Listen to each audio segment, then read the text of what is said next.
सभी सम्मानित मदरसा आधुनिकीकरण शिक्षक साथियों को मेरा नमस्कार। मैं पंकज मिश्रा, मदरसा आधुनिक शिक्षक। दोस्तों, जैसा कि आप जानते हैं कि मदरसा आधुनिकीकरण शिक्षकों की समस्या इस समय काफ़ी गंभीर विषय बना हो। उसके समाधान के लिए तरह तरह के प्रयास किए जा रहे हैं कि कितना जल्दी हो सके उतना जल्दी हम लोगों की समस्या का समाधान हो सके। उसी कड़ी में निरंतर पैरवी की जा रही है, लगातार प्रयास किया जा रहा है। दोस्तों, ये सफलता अब हम लोगों को थोड़ा जल्दी मिल जाएगी, ऐसी संभावनाएं व्यक्त की जा रही हैं। दोस्तों, आपने देखा होगा कि पिछले लगभग 20 से 25 दिन से मदरसों की जांच बहुत जोर तोड़ से है। खासकर नेपाल के बॉर्डर एरिया वाले मदरसों में और अतिक्रमण पर इस समय सरकार ज़्यादा ध्यान दे रही है और उसका जांच निरंतर चल रहा है। उसमें बिना मान्यता प्राप्त वाले मदरसे और अतिक्रमण करके बनाए गए मदरसे, इनको सील किया जा रहा है और दोबारा न चलाने की हिदायत दी जा रही है। दोस्तों, मैं फिर आया हूं आज आप लोगों से बात करने अपने स्कीम के बारे में, अपने बकाये को लेकर के आपसे बात करना। अब आपने देखा होगा कि श्रावस्ती और बहराइच जिले में काफ़ी मदरसे प्रभावित हुए हैं। उन बच्चों की पढ़ाई काफ़ी प्रभावित हुई है, खासकर श्रावस्ती में। श्रावस्ती में ऐसे कई मदरसे पाए गए हैं जो मानक विहीन थे, कोई कागजात नहीं था, उनको सरकार ने सील करवाया। उन बच्चों के भविष्य पे तलवार लटकी हुई है। उनका एडमिशन कहाँ होगा, वो बच्चे कहाँ पढ़ने जाएंगे, क्योंकि अस्थायी मान्यता प्राप्त मदरसों की संख्या काफ़ी कम है। लगभग 5% से ज़्यादा नहीं होंगे अस्थायी वाले मदरसे, और तमाम मदरसे अस्थायी हैं। तो मैं उन मदरसा संचालकों से भी निवेदन करना चाहूँगा, जैसा कि इस पर मैंने वीडियो बनाया भी और आज फिर मैं भी उस बात को दोहरा रहा हूँ कि अगर आपका मानक पूरा है या नहीं, तो आप अपने जिले के अल्पसंख्यक कल्याण अधिकारी, जिलाधिकारी महोदय से वार्ता करें, मिलें। उसके बाद में अगर वहाँ से कोई निष्कर्ष नहीं निकलता है, कोई हल नहीं हो पाता है, तो फिर संगठन उसके लिए हर संभव प्रयास करेगा। लेकिन पहले कम से कम आप अपने जिले में जाकर के जिले के जिम्मेदारों से मिले, तो जिसके मदरसे में अस्थायी मान्यता है उनको नोटिस दिया गया है, उस नोटिस के संबंध में अपने कार्यालय पर जाएं, अल्पसंख्यक कल्याण अधिकारी के पास जाएं, जिलाधिकारी महोदय जी के पास जाएं, उनसे इस बारे में जानकारी लें।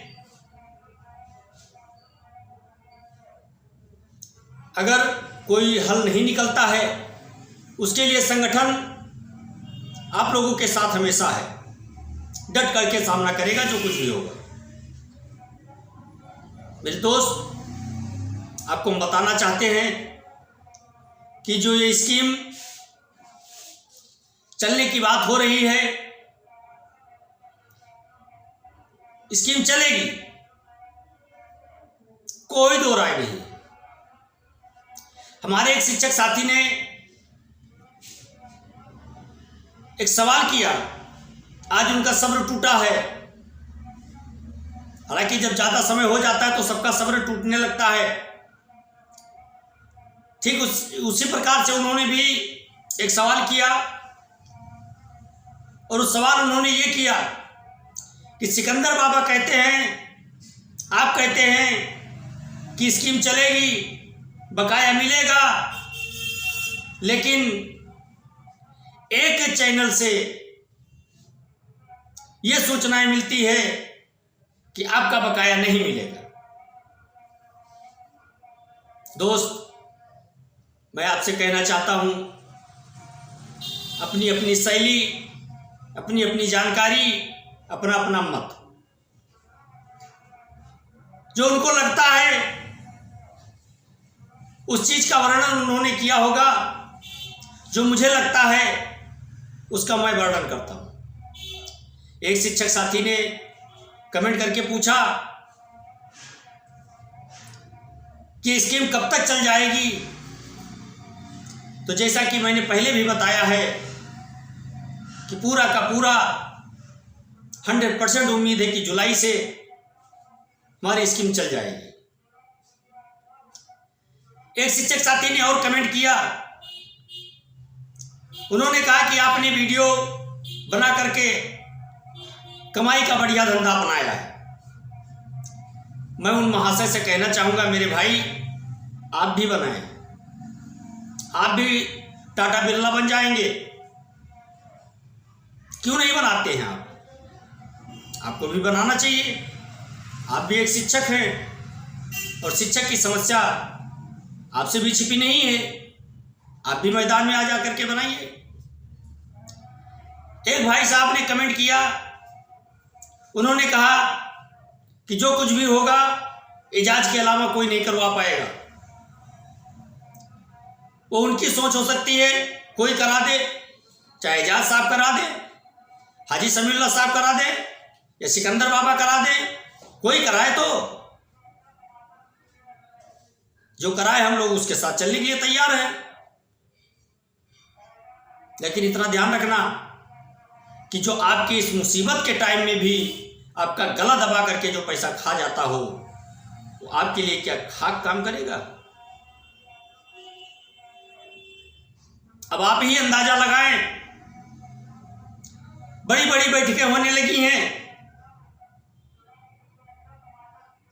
पैसा वसूलने का काम किया जा रहा है।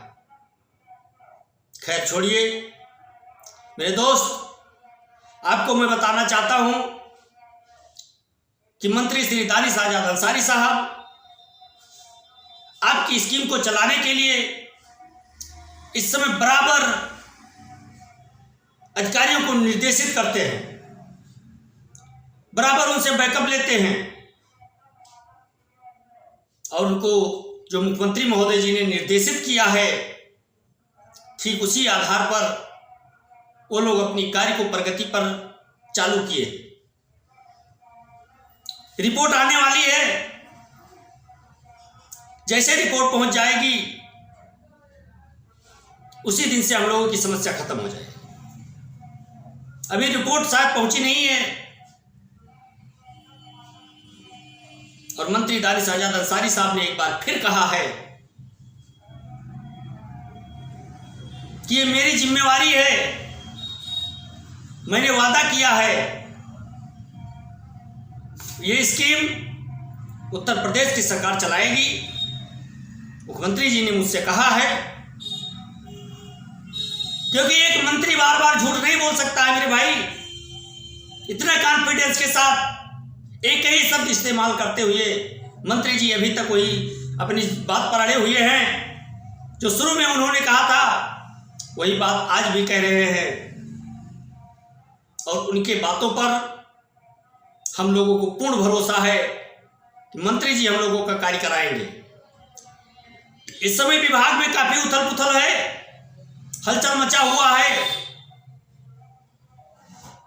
कितना इस पर वित्तीय खर्चा आएगा, कितना कैसे क्या होगा, सारी जानकारियां इससे मंत्री जी ले रहे हैं और इन जानकारियों को मुख्यमंत्री जी तक शेयर करते हैं। मुख्यमंत्री जी पूर्ण संज्ञान में है और ये जो अफवाहों का बाजार गर्म है, इन अफवाह फैलाने वालों को मैं कहना चाहूंगा कि अब आप तरक्की में बाधा ना बने, क्योंकि आपने बहुत इनको मिसगाइड किया।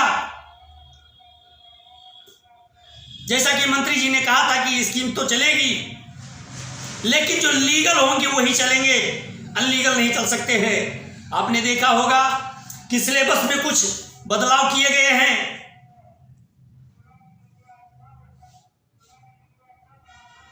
उन बदलावों को देख करके ऐसा लगता है कि उत्तर प्रदेश की सरकार आधुनिकीकरण विषय और आधुनिकीकरण शिक्षकों पर इस समय अपना नजर बनाए हुए हैं,